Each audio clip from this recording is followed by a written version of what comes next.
गया। अब 9 मई की जो धूल है वो बैठनी चाहिए कि अगर डायलॉग के लिए कमेटी बने तो ये समझते हैं ये उसकी कमजोरी है, हमारी कमजोरी नहीं। हम समझते हैं इस ईमान पे, इस जमहूरियत पे और इसके सिस्टम पे कोई थर्ड फोर्स काबिज ना हो। आपने भुट्टो का देखा, 45 साल बाद सुप्रीम कोर्ट कह रही है कि इसको इंसाफ नहीं मिला था। अब वक्त है जनाब स्पीकर, हम भी मुतालबा करते हैं कि हमारे लोगों को इंसाफ मिलना चाहिए। ये इंसाफ हम इस ईवान के थ्रू लेना चाहते हैं, हमें मजबूर न करें कि हम दोबारा सड़कों पे आएँ। लीडर ऑफ अपोजिशन ने खुशामदेद कहूँगा कि अच्छा किया उन्होंने कि जो पार्लिमानी जमहूरियत का हुस्न है उसमें इजाफा करते हुए लश्कर कशी को छोड़ के पार्लिमान में आने को तरजीह दी और यहाँ पे बात करनी शुरू की। शायद नीयत दोनों की यही होती है कि पाकिस्तान आगे बढ़े, पाकिस्तान की आवाम का भला हो, पाकिस्तान तरक्की करे, खुशहाली में जाए। मेरी ये दुआ है कि ज़्यादा बातों पर इत्तफाक हुआ करे। बिस्मिल्लाहिर्रहमानिर्रहीम, अस्सलाम वालेकुम नाज़रीन। सख्त सर्दी के बावजूद हुकूमत और PTI के दरमियान बर्फ़ पिघल रही है और ये दावे हो रहे हैं कि दोनों फ्रीकैन के दरमियान मुज़ाकरात पर बड़ा ब्रेक थ्रू सामने आ रहा है। सुन्नी इत्तेहाद कौंसिल के सरबराह साहबजादा हामिद रज़ा ने मुज़ाकरात की तस्दीक करते हुए ये कहा है कि हुकूमत और तहरीक इंसाफ के दरमियान बाज़ाब्ता मुज़ाकरात शुरू हो गए हैं। PTI की 5 रुकनी कमेटी मुज़ाकरात कर रही है। मुज़ाकराती कमेटी का हिस्सा हूँ। कमेटी की कार्रवाई को खुफिया रखना उनकी अमानत है। हुकूमती ज़राए के हवाले से भी नाज़रीन ये खबरें आ रही हैं कि PTI ने मुज़ाकरात के लिए गवर्नमेंट के साथ रब्ता कर लिया है। तहरीक इंसाफ अपने पेशगी मुतालबात से पीछे हट गई है, जिसके नतीजे में मुफाहमत की फ़ज़ा पैदा करने के लिए मुज़ाकरात की पेशकश कबूल कर ली गई है और जल्द ही हुकूमती कमेटी बनाकर मुज़ाकराती अमल को आगे बढ़ाया जाएगा। नाज़रीन, आज कौमी असम्बली से खिताब किया बैरिस्टर गौहर ने और उन्होंने ये कहा कि बस बहुत हो गया, अब 9 मई की धूल बैठनी चाहिए। हम ऐवान से मुज़ाकरात के ज़रिए रास्ता चाहते हैं, आएँ बैठें और पार्लिमानी कमेटी का इजलास बुलाएँ। और उन्होंने साथ ही खबरदार किया कि अगर हमें मुज़ाकरात से रास्ता ना दिया गया तो फिर सड़कों पर आएंगे। बैरिस्टर गौहर के बयान पर रद्द-ए-अमल दिया वफाकी वज़ीर इत्तलात अता तारड़ ने और उन्होंने कहा कि 9 मई की धूल उड़ाने वाले आज धूल बिठाने की बातें कर रहे हैं। सानिया 9 मई के तमाम सबूत मौजूद हैं। तहरीक इंसाफ की पूरी क़यादत इस सानिया में मुलविस है, जिसको किसी सूरत माफ़ नहीं किया जा सकता। इसी तमाम पर होगा आज का पहला बड़ा सवाल। पैनल का तारुफ करवा दूँ। प्रोग्राम में मेरे साथ हैं अयाज खान साहब, आमिर इलियास राना साहब, फैसल हुसैन साहब, नवीद हुसैन साहब और मोहम्मद इलियास साहब। आप सबका शुक्रिया। अयाज साहब, वेलकम बैक। आज आप हमारे प्रोग्राम में मौजूद हैं। 2 हफ्ते की आपने छुट्टी की और जी आमिर साहब, मैं आपसे आगाज़ करने लगी हूँ क्योंकि फैज़ हमीद की जिस तरह कल खबर आई जो हमने जिस पे बात भी की और उस प्रेस रिलीज़ में ख़ास तौर पर 9 मई भी मेंशन था, ये मैं एक हवाले के तौर पर बात कर रही हूँ। और आज जिस तरह से बैरिस्टर गौहर ने कहा ऑल्दो मुज़ाकरात होने चाहिए, अगर ये कोई ब्रेक थ्रू होने वाला है या हो रहा है तो ये तो अच्छी खबर है, लेकिन ये जो उन्होंने कहा कि 9 मई की धूल बैठनी चाहिए, आगे बढ़ना चाहिए, क्या आपको लगता है कि 9 मई को फरामोश किया जा सकता है इस सानिया को? देखें, आपने तारुफ अयाज साहब का कराया कि 2 हफ्ते की इंजॉयमेंट के बाद वापस आ रहे हैं, तो आज तो फिर बहस उनसे शुरू होनी चाहिए थी। बहरहाल मैंने उन्हें मौका दिया कि वो आज हम सबको सुने पहले। मैंने कहा मैं उसके बावजूद आपके फिक्रे की तारीफ करूंगा। जी जी यार, वो मैंने कह दिया तो कोई मसला है। आप अगर इंजॉयमेंट फील नहीं करते तो उसको फील किए करें, अयाज साहब बता देंगे, अकेले में बता देंगे। लेकिन जो मैं दुआ के फिक्रे की बात कर रहा हूँ ना, वो ये था सख्त सर्दी के बावजूद बर्फ पिघल रही है, यानी क़यामत का मंजर है ये। इस तरह ही बर्फ पिघलती है कि PTI कह रही है कि जनाब हम बात करने को तैयार हैं। कमाल है भाई, कमाल है। यानी वो जो चोर डाकू थे कल इंसान थे और आज बात कर रहे हैं। बहुत अच्छी बात है। आदम नज़ीर तारड़ और सरदार अयाज सादिक, गवर्नमेंट अगर इन लोगों को रखे ना सामने, तो इधर से बैरिस्टर गौहर जैसे हों, वैसे तो इन सबको इमरान खान ने किसी एक दिन बयान दे के 0 कर देना है, ये आप लिख लें। बहुत बड़ा मुश्किल काम होगा कि वो इनको जो ये आज हुकूमत को चैलेंज करते फिर रहे ना सारे के सारे कि जनाब गवर्नमेंट नहीं बात करती, फलां नहीं करती, पता लगेगा जब खान साहब बयान देंगे। क्योंकि उन्होंने आर्मी चीफ को कल जब बयान दिया ना 342 का, उसमें लिखा है रिटायर्ड जनरल को आर्मी चीफ लगा दिया। तो मुज़ाकरात की ख्वाहिश देखें, अल्लाह अल्लाह, और गुफ्तगू का आलम देखें कि वो क्या कह रहे हैं। और इनको अब भेज रहे हैं उन लोगों के पास जिनको चोर डाकू कहते हुए उमर अयूब की ज़ुबान नहीं थकती थी। ये तो मीडिया का काम है, बात करेगा कि भाई इसके ऐसे माहौल में अगर बातचीत हो जाए तो ये भी क़यामत का मंजर है। और बहुत अच्छा होगा कि पाकिस्तान के मसाइल का हल बहरहाल पार्लियामेंट से निकलना है, उस फार्म से जिस पे खान साहब और उमर अयूब को बहुत ज़्यादा चिड़ है। बैरिस्टर गौहर को आगे करके पीछे करने का काम तो खान साहब फटाफट कर देते हैं, क्योंकि उनको कोई ऐसा आदमी नहीं चाहिए जो गुफ्तगू करने का माहिर हो, या वो कोई अच्छी बात कर सके। उन्हें तो वो चाहिए जो ताने दे और दबा के रखे, जनाब, चाहे वो हुकूमत में हो या अपोजिशन में, उन्हें तो लड़ाके चाहिए होते हैं। बहरहाल इस सब के बावजूद ये बड़ी खुशाइंद बात है कि पीटीआई आगे बढ़ रही है मुज़ाकरात के लिए। उनके गिर्द घेरा भी तंग हो रहा है। अब 190 मिलियन पाउंड केस अपने हतमी मरहले पे जा रहा है, पहले भी होते रहे, वो भी बात दुरुस्त है। लेकिन जो जनरल फैज़ हमीद की आपने बात की ना, तो उसके ताने बाने तो बराह रास्त इमरान खान साहब की तरफ जा रहे हैं। इन्वेस्टिगेशन हो रही है, ज़ाहिर है एविडेंस तो आएगा, सौदेबाजी हो जाएगी। क्या जो लोग कल से बातें कर रहे हैं कि जी ये तो फौज का तरीकाकार होता है, दबाना है, इमरान खान नहीं दबेगा, इमरान खान दबंग आदमी है, वो खड़े रहेंगे और वो कोई सौदेबाजी नहीं करेंगे, बिल्कुल वो एनआरओ नहीं मांगेंगे। वो तो लोगों का कहते थे एनआरओ, और जैसे ही कोई बातचीत करने के लिए शहबाज शरीफ या आसिफ जरदारी कहते थे, वो कहते थे ये कोई मिसाके मईशत नहीं कर रही, ये तो सिर्फ और सिर्फ हमसे एनआरओ मांग रहे हैं। जी। बिल्कुल वही जवाब हुकूमत के भी कई लोग देंगे, और उनमें आजम नज़ीर तारड़ जैसे आपने गुफ्तगू की और सुनाई उनकी बात, वो बिल्कुल दुरुस्त बात है। उसी एलिमेंट को आना चाहिए जो मुज़ाकरात को सबूताज ना करे, गवर्नमेंट की तरफ से भी और पीटीआई की तरफ से भी। ऐसे में ही आगे बढ़ सकते हैं हम, चूंकि मसला ये है कि बातचीत के अलावा तो किसी मसले का हल नहीं होता। ताकत के जोर पे तब होता है जब आप दोनों एक दूसरे को गिराने की कोशिश कर रहे थे, जब हुकूमत थी, अपोजिशन थी। आज पीटीआई नाकाम हुई है 3-4 दफा पाकिस्तान की एस्टेब्लिशमेंट को घुटनों के बल लाने पे, नहीं कर सकी। अब इशू ये है कि आप करना क्या चाहते हैं। तो पार्लियामेंट आपके पास एक ऐसा फोरम है जिसमें आप सब चीजें मनवा सकते हैं, और आपको खान साहब एतबार करना पड़ेगा। अब मुझे नहीं पता हामिद खान साहब के साथ क्या होगा जब खान साहब के सामने जाएगी कि सुप्रीम कोर्ट में केस था 8 फरवरी के, उसका जिसके लिए हमारे जस्टिस अतर मिनल्ला साहब भी बार बार बोलते थे कि वो केस लगना चाहिए, वो केस लगना चाहिए। अब वो आज केस लगा तो हामिद खान साहब का बेइतना ही देखें कि वो भी क़यामत का मंजर था। वो कहते हैं मुझे तो पता ही नहीं है और मुझे तो टाइम चाहिए है। वो भाई लीडर हलकान हो गया कह कह के केस लगाओ, केस लगाओ। जब आया तो आप जनाब सेनेटर भी बन गए उस पार्टी से, और अब आप छुट्टियों के बाद ईद पता नहीं जाएगा ईद तक ही, बहरहाल कि ये मामला ले गए कि वो सरमा की छुट्टियां 31 दिसंबर तक के बाद केस लगेगा। अब ये पीटीआई के अंदर रैंक्स एंड फाइल में क्या प्रॉब्लम आ रहा है तो कि जब केस लगता है इनके वकील गायब हो जाते हैं, और सारी वकीलों ने पार्टी भी काबू की हुई है। ठीक है जी फैसल साहब, वैसे ऐवान के जरिए मुज़ाकरात का रास्ता जाते हैं, बैरिस्टर गौर कह रहे हैं। और अभी जो खबरें हैं ज़राए के हवाले से, वो पहले जो उनके मुतालबात थे, ज़ाहिर सबसे बड़ा मुतालबा तो मैंडेट से मुतालिक था, तो वो भी उससे भी वो कहते हैं पीछे हट गए हैं। लेकिन जो सबसे अहम बात 9 मई को लेकर वो कह रहे हैं, जिस पे अता तारड़ कह रहे हैं कि इन्होंने धूल उड़ाई 9 मई की, अब यही कहते हैं कि धूल बैठ जाए। देखिए, आपके सवाल के 2 हिस्से हैं आज भी। एक तो 9 मई है और एक मुज़ाकरात हैं। 9 मई को आपने फरामोश करने की बात की, क्या फरामोश कर दिया जाएगा?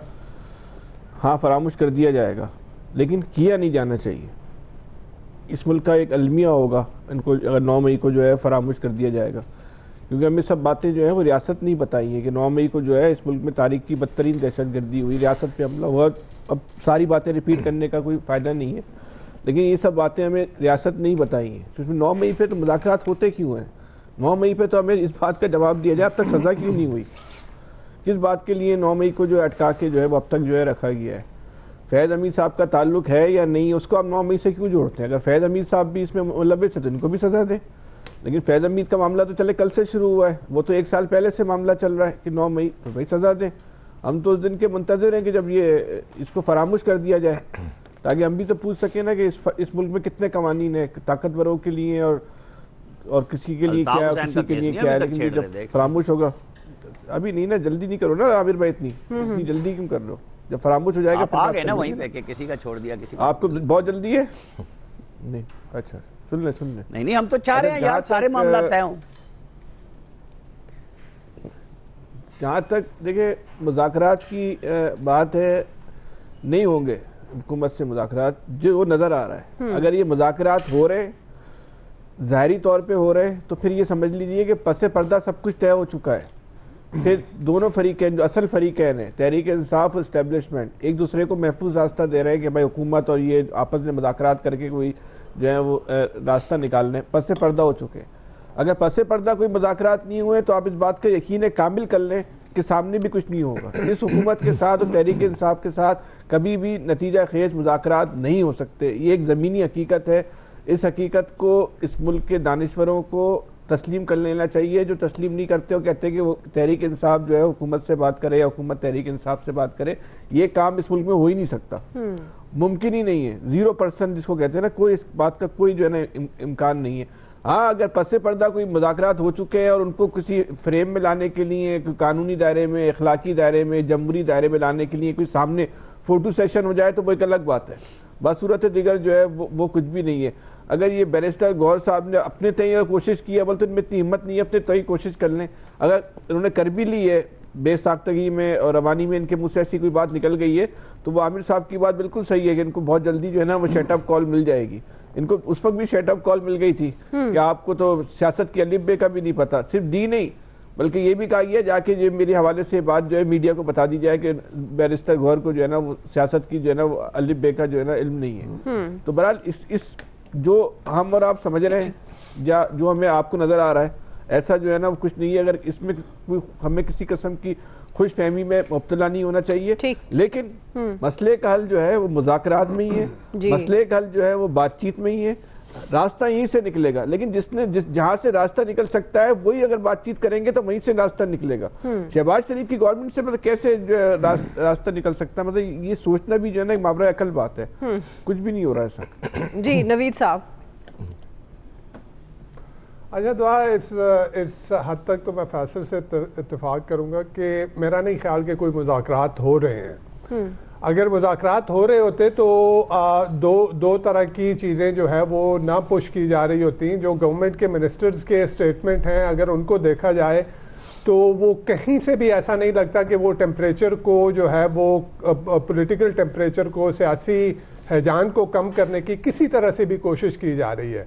आप कल की जो ख्वाजा आसिफ की जो तकरीर थी नेशनल असम्बली में उसको देख रहे हैं, आज अता तारड़ की जो बातें हैं उनको देख रहे हैं, और जिस तरह की बातें बाकी हुकूमती वज़रा की तरफ से आ रही हैं, तो सबको देखते हुए ये कहना कि जी किसी तरह के मुज़ाकरात हो रहे हैं, तो मुज़ाकरात मेरा नहीं ख्याल के हो रहे हैं। अच्छा, उसके पीछे एक दो चीज़ें हैं। एक चीज़ तो ये है कि गवर्नमेंट के पास शायद इतना कॉन्फिडेंस आ गया है कि जिस तरह से जो इकोनॉमिक स्टेबलाइजेशन का जो प्रोसेस शुरू किया था और IMF का प्रोग्राम मिलने के बाद जो थोड़ी बहुत इकोनॉमिक स्टेबिलिटी हमें नज़र आ रही है, तो उसने गवर्नमेंट को जो है एक उसके कॉन्फिडेंस में, उसके एतमाद में इजाफा किया है कि वो अपने सियासी मुखालफिन को कुचल के भी जो है वो स्टेबलाइज इकोनॉमी को कर सकती है। जी जी। दूसरी तरफ जो है वो जिन लोगों के पास इख्तियार है, वो इख्तियार जो है वो शायद अभी जो है वो ये नहीं चाह रहे, क्योंकि कल अभी जैसे बात की भी गई कि फैज़ हमीद साहब के जो ट्रायल के ताने बाने हैं वो जाके PTI से मिलेंगे, इमरान खान साहब की तरफ जाके मिलेंगे, तो ये इन्वायरमेंट को कंडूसिव बनाने वाली बातें नहीं हैं। तो इससे नहीं लगता कि गवर्नमेंट किसी भी मूड में है कि वो PTI को एंगेज करे। और दूसरी तरफ जो बैरिस्टर गौर की तकरीर है, अब उनकी तकरीर जो उन्होंने पार्लियामान में की है उसको देखें, उन्होंने तो 26 नवंबर की बात की है कि जिस तरह से गोली चलाई गई, जिस तरह से, और फिर उन्होंने गवर्नमेंट को शदीद तनकीद का निशाना बनाया कि इतनी इखलाकी जुर्रत होनी चाहिए थी कि एक्सेप्ट किया जाए कि जी हाँ गोली चली है, लोग जो है वो हलाकतें भी हुई हैं, जख्मी भी हुए हैं, लेकिन गवर्नमेंट की तरफ से भी एक तरफ तो वो इंटीरियर मिनिस्टर चैलेंज कर रहे थे कि जी कोई एक सबूत लेके आए, कोई गोली चली हो, फिर गोली चलने का भी मान लिया, उसके बाद हलाकतें भी मान ली, और उसके बाद ये कहा कि जी नंबर पूरे नहीं है। सही। तो बात बैरिस्टर गौर की सारी ये थी, और उन्होंने जुडिशियल इंक्वायरी का कहा है कि इसमें जुडिशियल इंक्वायरी की जाए कि किस तरह से जो है वो एक जमहूरी हक को एक्सरसाइज करने वाले लोगों के ऊपर किसने गोली चलाई और किसके कहने पे गोली चलाई। तो ये जो बैरिस्टर गौर की भी सारी बातें थी, और उन्होंने कहा कि जी हम इंसाफ मांग रहे हैं, इस पार्लियामान के जो है फोरम से हम इंसाफ मांग रहे हैं। तो वो ये कहना कि जी अब उनको घुटनों के बल ले आए हैं, PTI घुटनों के बल आ गई है और अब जो है वो मुज़ाकरात की तरफ जो है वो जाएगी, तो मेरा नहीं ख्याल कि इस तरह से मुज़ाकरात हो पाएंगे। और इकोनॉमिक स्टेबिलिटी की जहां तक बात है ना, देखें दुआ, ये इकोनॉमिक स्टेबिलिटी जब भी हम IMF के प्रोग्राम में जाते हैं तो इकोनॉमिक स्टेबिलिटी आती है, 1-1.5 साल तक आपको ये चीज नजर आती है, लेकिन उसके बाद का जो असल चीज होती है ना, वो उसके बाद स्टार्ट होती है। जब आप स्टेबलाइजेशन से जब आप ग्रोथ की तरफ जाते हैं तो फिर इशू होते हैं। आप अपनी तारीख उठा के देखें तो गवर्नमेंट को इतना ओवर कॉन्फिडेंट हो के जो है वो अपोजिशन को दीवार से लगाना, मेरे ख्याल में ये किसी भी तरीके से दुरुस्त नहीं है। और जहां तक 9 मई की बात है, 9 मई को नहीं भूलना चाहिए,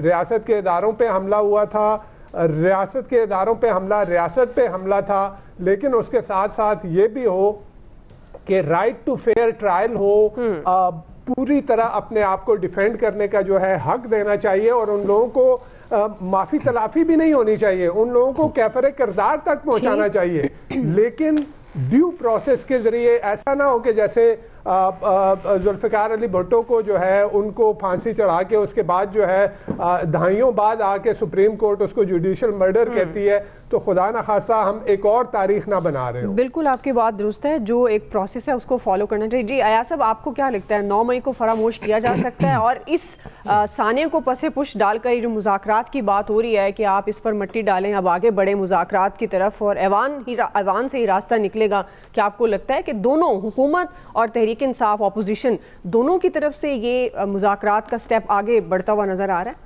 आपके सवाल की तरफ आता हूँ। पहले तो वो आमिर ने कहा एंजॉय किया, नो डाउट मैंने बहुत एंजॉय किया पिछले 2 हफ्ते, क्योंकि मुझे किसी VPN की ज़रूरत नहीं पड़ी, मुझे कोई मतलब सोचना नहीं पड़ा कुछ बोलते हुए, इवन सोचते हुए भी सोचना नहीं पड़ा कि ये मैं क्यों सोच रहा हूँ, मतलब इस तरह की आज़ाद फ़ज़ा में मैं गुजार के आया हूँ, इसलिए मैंने वाकई बहुत एंजॉय किया है। और आज फिर आते ही मुझे VPN का सहारा भी लेना पड़ा और बाकी भी बहुत सोच समझ के, और मैंने मजे की बात ये कि इतनी आज़ाद फिजा में था मैं, आप शरई VPN पे हैं, कि मुझे वो ज़रूरत ही नहीं पड़ी कि मैं कोई एक्स पे कुछ लिखूं या सोशल मीडिया पे कोई कंट्रीब्यूट करूं, क्योंकि मुझे लग रहा था ज़रूरत ही नहीं है, मैं मतलब ऐसी फ़जा में था।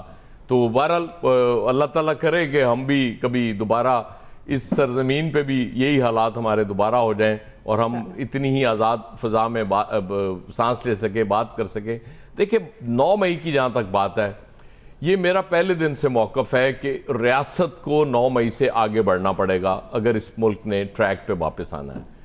जब तक हम 9 मई में फंसे रहेंगे हम आगे नहीं बढ़ सकते। वो आप जैसे भी उससे आगे बढ़ना है, आपने लोगों को सजाएं देनी है, इंसाफ जो भी करना है करें, लेकिन जब तक आप 9 मई में फंसे रहेंगे आप आगे नहीं बढ़ सकते, ये मेरा ईमान है। एक लतीफ़ा भी आज मैंने ख्वाजा आसिफ साहब से सुना कि इमरान खान की हुकूमत बनाने में फैज़ हमीद ने बहुत अहम किरदार अदा किया। गालिबन DGIS भी नहीं थे वो उस वक्त, पता नहीं कैसे किरदार, इसका मतलब कि फैज़ हमीद से ज़्यादा स्ट्रॉन्ग मैन पाकिस्तान आर्मी में आए नहीं आज तक, कि वो जब DGIS भी नहीं बना था उस वक्त भी वो हुकूमत बनाने में अहम रोल प्ले कर रहा था। दिस इज स्ट्रेंज, मतलब मुझे हैरत हुई। बात सिंपल है ना, क्योंकि वो एक बंदे का ट्रायल हो रहा है, उसके हवाले से अब सब बात कर सकते हैं, मतलब वो बाजवा साहब के हवाले से चूंकि हमें इजाज़त नहीं है, हम बात नहीं करते, ठीक है वेरी गुड, ये पिक एंड चूज़ ही होता है इस मुल्क में, सबसे बड़ी बात है। जहाँ तक मुज़ाकरात की बात है, दुआ देखें रास्ता तो मुज़ाकरात से निकलेगा। ये PTI का मौक़िफ़ जो है कि नहीं ये चोर हैं, डाकू हैं, इनसे हमने बात नहीं करनी, भाई चोर डाकू अपनी जगह है, इसके बावजूद आपको बात करनी पड़ेगी और आपको करनी चाहिए। मुझे नहीं पता इस वक्त, मैं चूँकि थोड़ा अलूफ भी रहा हूँ इन डेवलपमेंट से, लेकिन मुझे नहीं पता कि मुज़ाकरात, क्योंकि दावे ही मैं सुन रहा हूँ इधर से भी फिलहाल तो दावे ही हैं, लेकिन बहरहाल कहीं बात बैठ के करनी पड़ेगी। उसकी वजह ये कि बहुत नुकसान हो चुका और मुसलसल होता जा रहा है। ये किसी एक पार्टी, किसी एक इदारे, किसी एक शख्स का नुकसान नहीं हो रहा, इस मुल्क का नुकसान हो रहा है, जो समझने की ज़रूरत है। इसलिए लोगों के जज्बात, मतलब ज़ाहिर है यूरोप में मैं लोगों से, बेशुमार लोगों से मिला हूँ, बहुत अजीब तरह के जज्बात हैं लोगों के, जो नहीं होने चाहिए, ख़त्म होने चाहिए। और ज़ाहिर है उनकी फैमिलीज़ यहाँ हैं, वो कटे हुए नहीं हैं, वो फैमिलीज़ में जब आपस में बात भी होती है, और तशवीश बहुत है इस मुल्क के हवाले से जो नहीं होनी चाहिए। जो मेरे लिए सबसे बड़ा वो सुहाने रूप बना हुआ था कि पाकिस्तान के मुस्तकबिल के हवाले से जब लोग बात करते हैं तो यकीन करें कि दिल कट जाता है। क्यों, मतलब ये बात भी क्यों हो, कोई इस बारे में सोचे भी क्यों। लेकिन हम जो यहाँ बैठे हुए हैं, हम इस चीज़ को तवज्जो देने के लिए तैयार ही नहीं है। हमने कुछ चीज़ें तय की हुई हैं।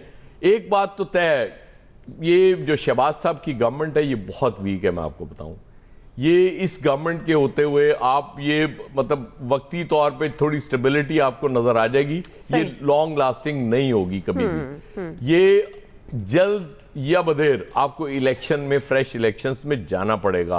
आपको लोगों का मैंडेट मानना पड़ेगा।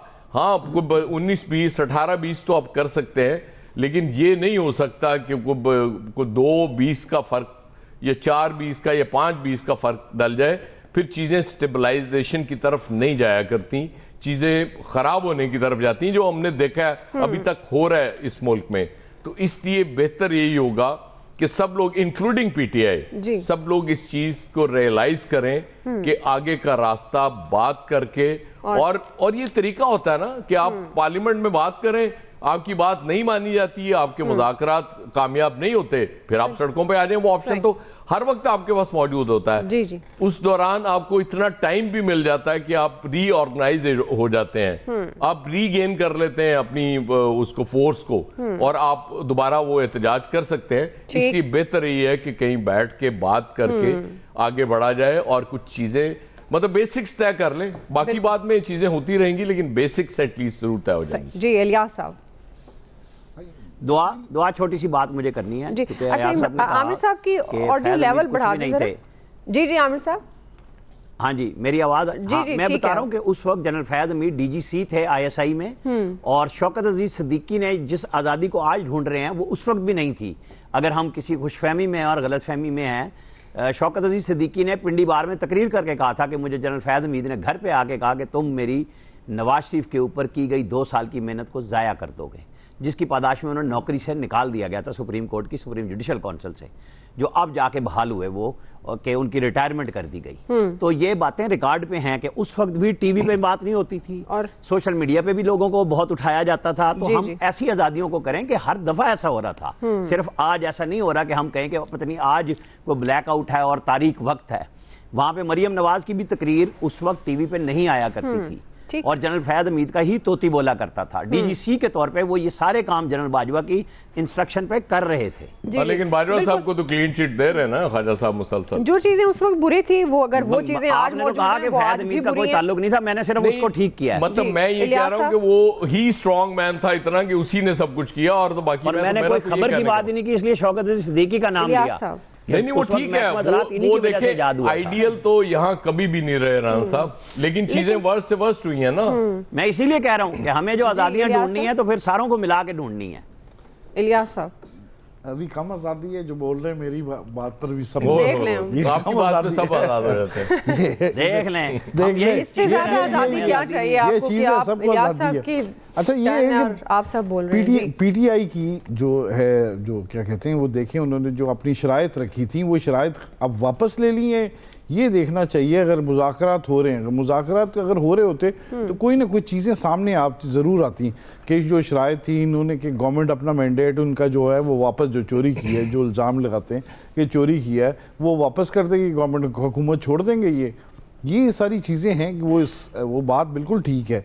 जब तक जेल से उनको आता नहीं है सही वाज़िया तौर पर, इनको अहकामात नहीं आते कि क्या शराइत रखनी है, ये जो मुज़ाकरात के लिए एक दूसरे को पेशकश कर रहे हैं, एक दूसरे को बिल्कुल ये बातचीत कर लेंगे, लेकिन जो असल जो चीज़ है कि क्या गवर्नमेंट उनकी बातें मानने के लिए तैयार है। गवर्नमेंट कल तक तो उनकी कह रहे थे कि गवर्नमेंट हमारी बात नहीं सुन रही, अब कह रहे हैं कि जी ब्रेक थ्रू आ रहा है। ब्रेक थ्रू क्या आ रहा है इसमें, तो वो कोई चीज़ वाज़िया तौर पर तो नज़र नहीं आ रही है। अगर गवर्नमेंट छोड़ देंगे ये अपनी और इनको दोबारा इलेक्शन करवा लेंगे, ये चीज़ें वाज़िया होनी चाहिए ताकि जो है बातचीत, वरना तो ये कोई चीज़ इसमें देखें, इनके जितने मर्जी देर इलेक्शन के वो बिठा लें मुज़ाकरात के लिए, बातचीत करवा लें। लेकिन ये एक ऐसा है कि इनका जब तक आपस में बातचीत नहीं होती, कि वाज़िया तौर पर ये नहीं होते कि पुरानी जो शराइत थी वो पीटीआई वापस ले लेती है और नई शराइत ले लेती है कि जी जेल से रिहा कर दें बानी पीटीआई को, और या जो दूसरे जो केसेस हैं तो 9 मई के जो वाक़या जो मुकदमात वगैरह हैं, जो केसेस वगैरह, वो तो वापस नहीं लिए जा सकते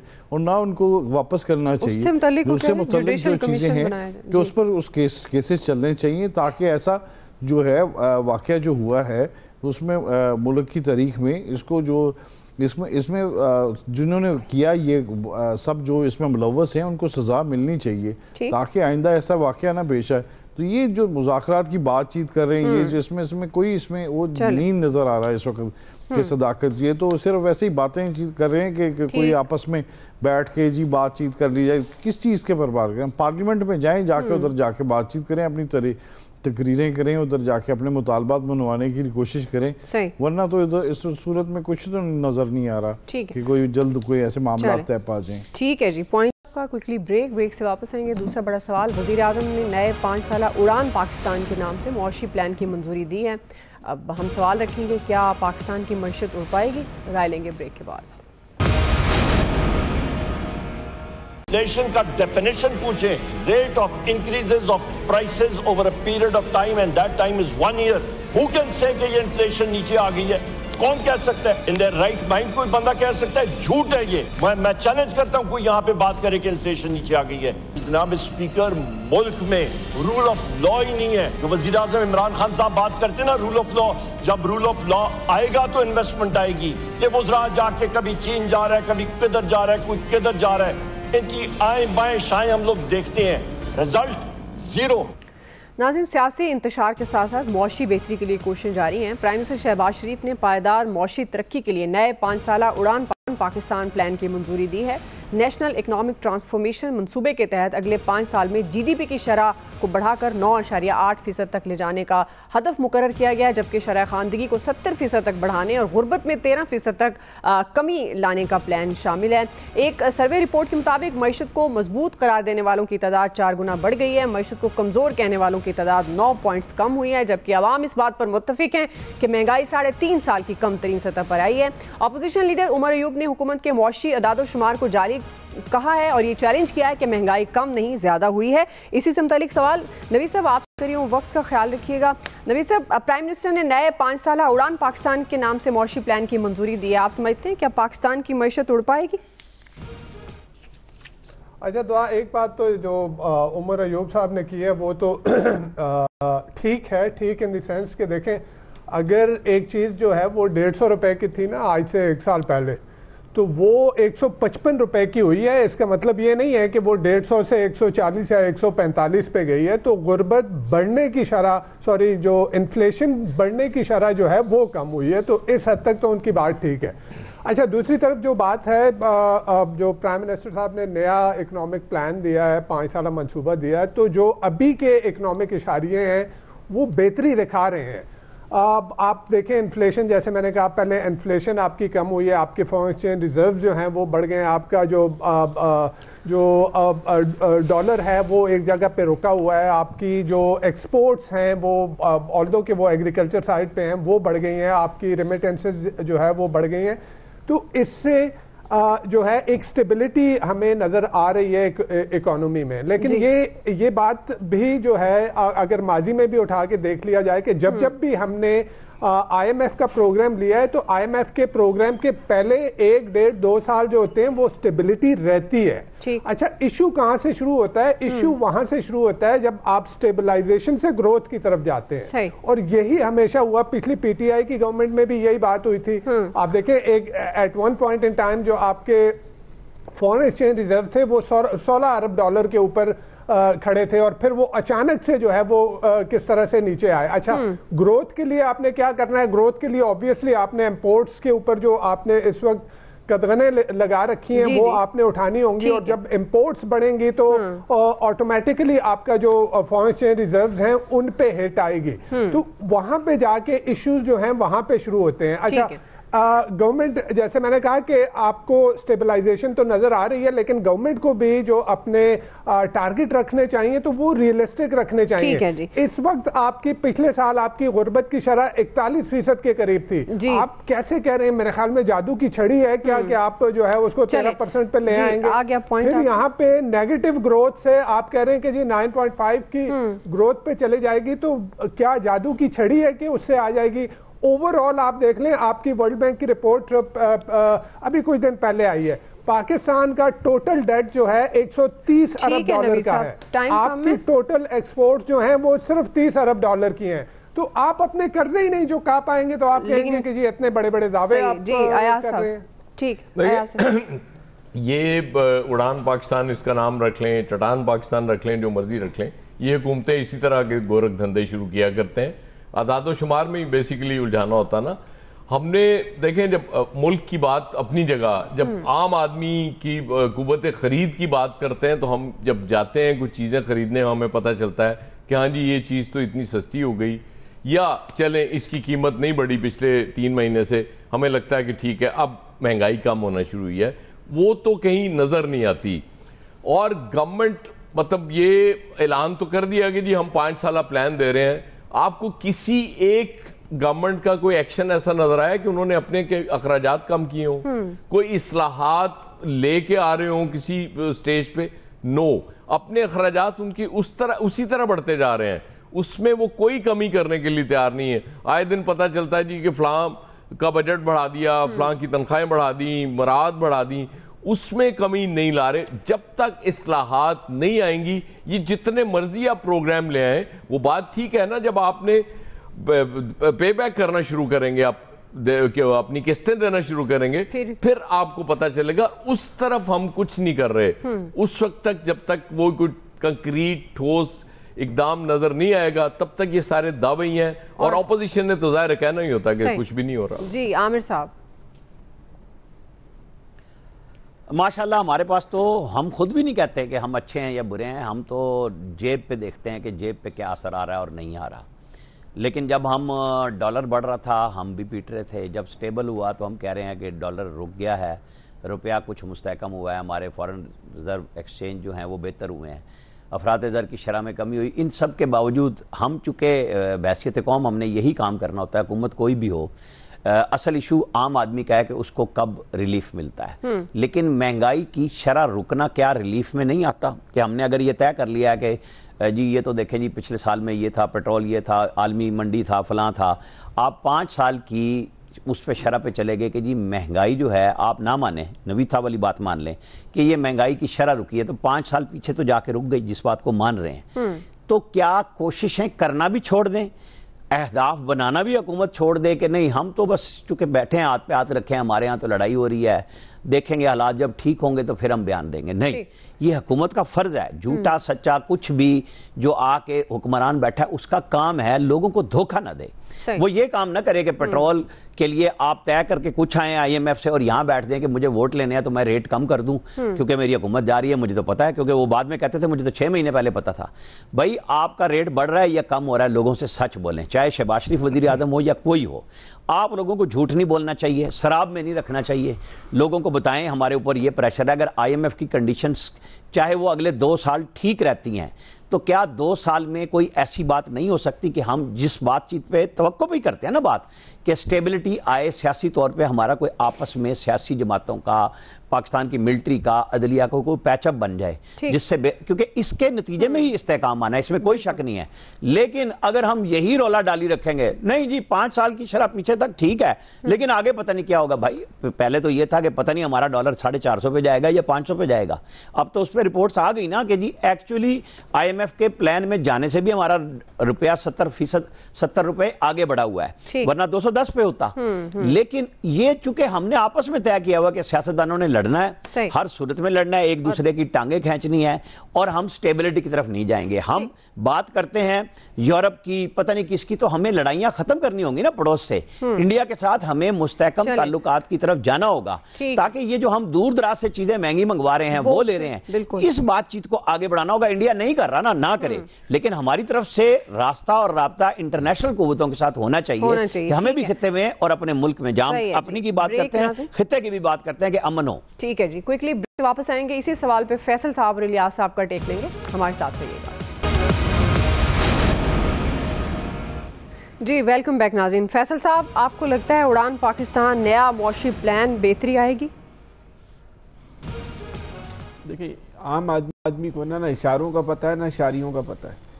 आम आदमी बोलता है कि भाई मेरी 100 रुपये की तनख्वाह है, 100 रुपये मेरी आमदनी है, उससे मेरा खर्चा चल रहा है या नहीं चल रहा।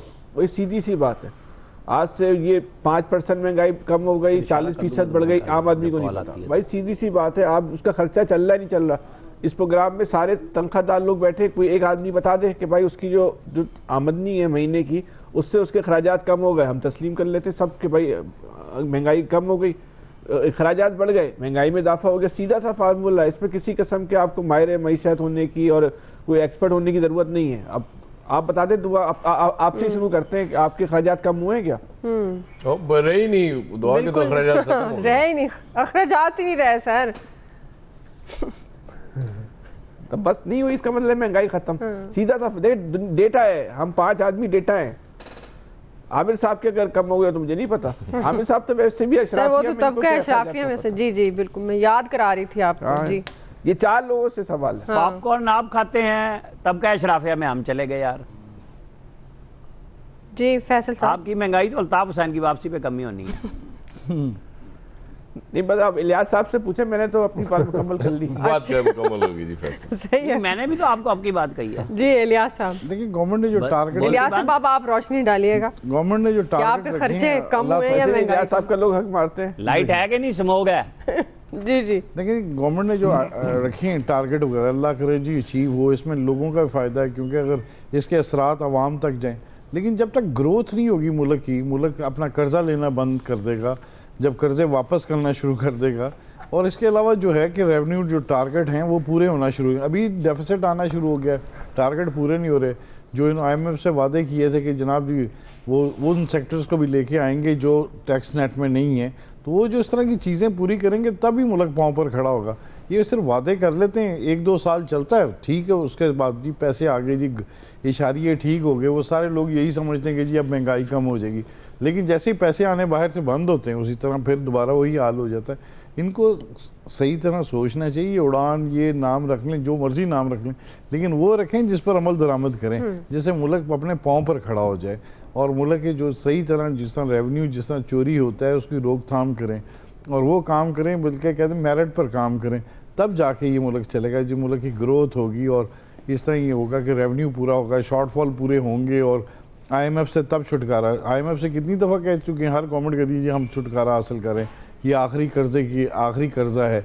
उसके बाद फिर ये सोचते हैं 2-4 साल बाद जो दूसरी गवर्नमेंट आती है फिर वो कर्जा लेती है, जी हमने ठीक कर। ये उस वक्त तक इस तरह बातें करने से भी नहीं होगा, ये अमल करने से होगा। जब तक ये सही तरह उसको इकॉनमी को सही ट्रैक पर नहीं डालेंगे। देखें लेके आए ना उस सेक्टर को, गवर्नमेंट बातें तो वैसे बहुत करी, लेकिन उन सेक्टर्स को लेके आए जो टैक्स नेट में नहीं है। टैक्स नेट में लेके आए तो उन्हीं लोगों पर टैक्स का बोझ डालते जा रहे हैं जिनसे पैसे पहले वसूल कर रहे हैं, तो उनसे उस बोझ कितना बोझ डालेंगे उन पर। बिल्कुल। तो ये है कि महंगाई को कम करने के लिए वो इक़दामात करें, डिमांड एंड सप्लाई का गैप पूरा करें, और इससे मुल्क की प्रोडक्शन बढ़ाएं, अपने पाँव पर खड़ा करें। जाहिर है ये इक़दामात करने बहुत हैं, और जो इस्लाहात की बात होती है और वो ट्रू मीनिंग में मौशी इस्लाहात भी ज़रूरी हैं। हमारा ये बुनियादी सवाल था, क्या पाकिस्तान की मईशत भी उड़ान भर पाएगी? उड़ान पाकिस्तान नए मौशी प्लान को मद्देनज़र रखते हुए राय आपने एक्सपर्ट्स की जानी। आज के एक्सपर्ट से इतना ही, फीडबैक दीजिएगा। ख्याल रखिए, अल्लाह हाफ़िज़।